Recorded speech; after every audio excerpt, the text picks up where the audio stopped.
Hello and welcome. I am working on a 2009 Ford Expedition XLT, and I'm just doing rear pads on this one today. Let's get started. Alright, so pretty much I just got a couple of tools out for starting. It's my first time changing the rear pads on this vehicle. Got my jack up, jack stand underneath, and got some brake grease, C-clamp, wire brush, Allen keys, some grips, flathead, a mini sledgehammer, just in case it's hard for the tire to come off, and a wooden block so it don't damage the rim, knee pads, brake pads, and my impact wrench. And this is a size 21 socket to get the lug nuts off. All right. Okay, next up, going around to the vehicle. I'll pop the hood. Okay, I am taking the cap off of the brake fluid reservoir. And that is so when I retract the pistons on the caliper, it don't cause any damage. And I'm gonna put a rag over here so don't anything fall in there. All right, after I've done that, I'm coming back around to the tire and I'm gonna work on getting this off. All right, so I got the lug nuts off, but the tire won't come off. So I will be using my wooden block and mini sledgehammer setup. I definitely need some tires for this truck. And yeah, so what you would do is you put the wooden block, along the rim and make sure you hit the block. And before you do so though, put a lug nut on one of the studs so that the tire just don't go flying off. I'll just put one on this one by a few threads, All right, and I will be back once I get the tire off.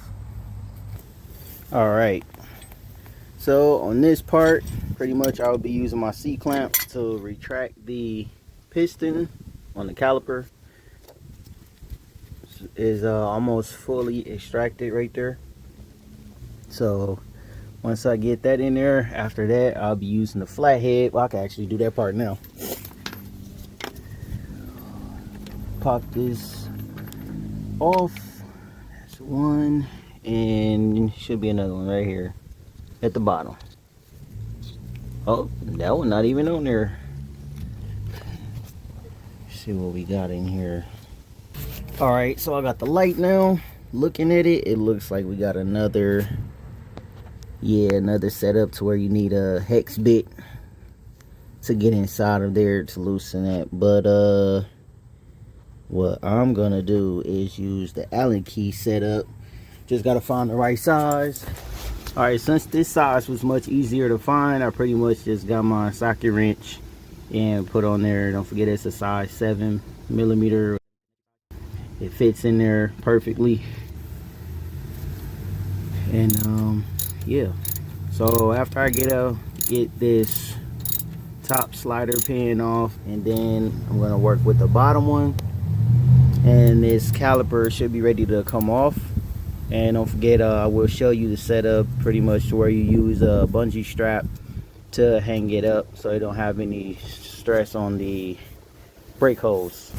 All right, so we got the slider pins out. All right, this is one.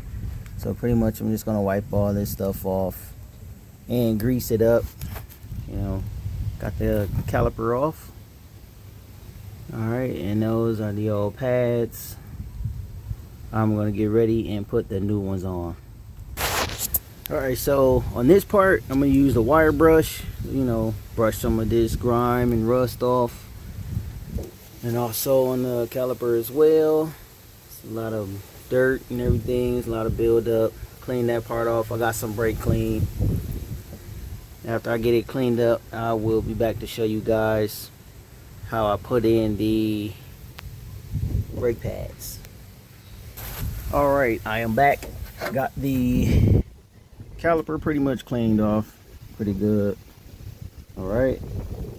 And I'm gonna grease up the points where the brake pads are touching metal on metal with the brake grease, and this pad right here is pretty much, this is your outer pad, and this one here with a different design of clamps will be on the inside. This goes inside of the piston on the caliper.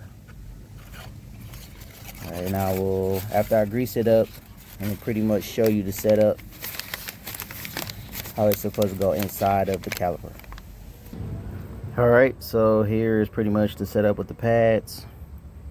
That's the outer, and this is the inner. So once you get that set up, then you pretty much can go ahead and sit it back on the bracket. When you're putting the caliper back on, this part of it has to go in first, like it's a dip formation.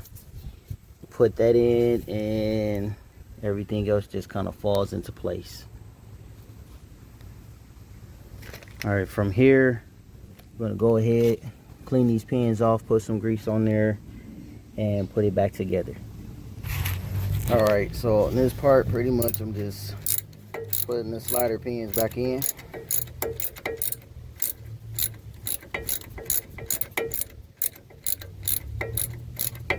Mainly get them in just enough so I can use the Allen key, because I like to go by hand, because I don't have the torque specs on there.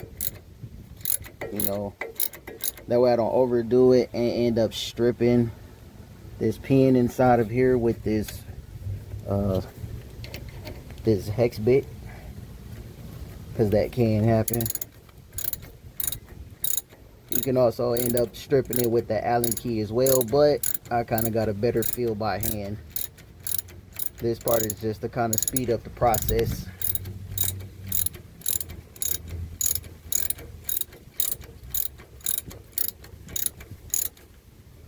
Alright, now at this point I'm going to use my Allen key, tighten them down, and go from there. Okay, alright, got those slider pins in there, tighten them down. Now pretty much you get your boot covers for them. That's a new one. This is the bottom one. Remember earlier in the video it didn't have one. And we're going back up top, put that original back on there. The new one came in the hardware with the new pads, and it also came with new boots as well. You can replace those. That's pretty cool. I didn't use them. The back pads actually weren't that bad, so you know, I just mainly changed them out for the sake of the video. That's the old pad, the old inner one.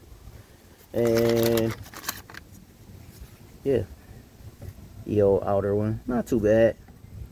Rotor's not that bad either. All right, so once you get all that together, man, you get your tire and everything, put that on after you clean it off with some brake clean.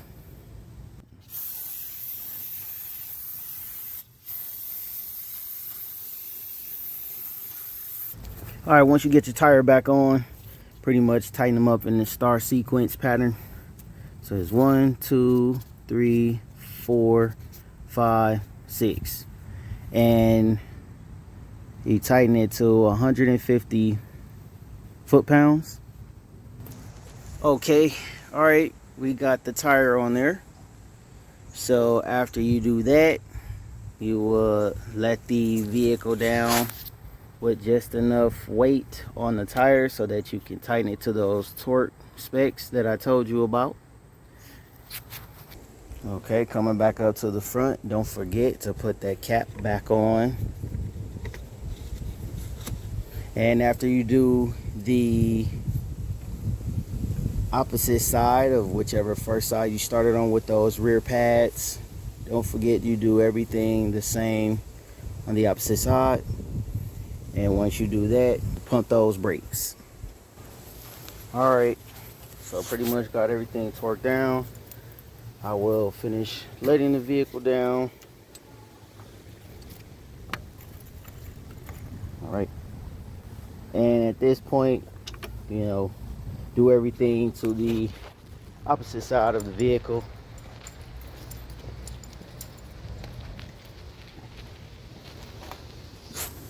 And once you do everything on this side, both sides are done.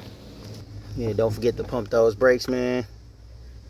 And then all of the tools and everything that you use, make sure you wipe them down, spray them down, however you do your cleanup. You know, make sure you're doing this stuff. Y'all staying hydrated. Thanks for watching, and I will see you guys soon.